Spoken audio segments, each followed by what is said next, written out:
ታማኙ ጥበቃ። ስለ ሕግ።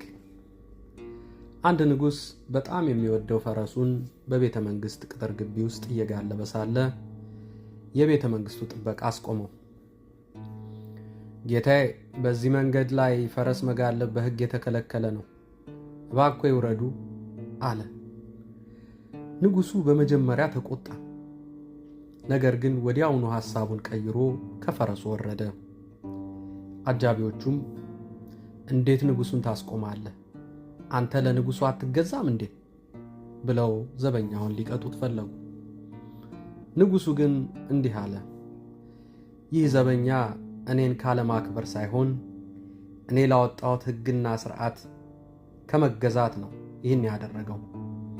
የገዛ ሥርዓቱን የማያከብር ንጉሥ ደግሞ በሕዝቡ ዘንድ አክብሮት አይኖረውም።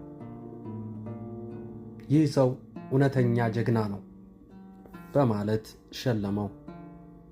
አክብሮት ማለት ለግለሰብ የምንሰጠው ብቻ ሳይሆን ለጋራ ሥርዓትና ሕግም መገዛት ነው። ሕግን የሚያከብር ሰው ለራሱም ለሌላውም ክብርን ይሰጣል። ሰላም ለሁላችሁ ይሁን።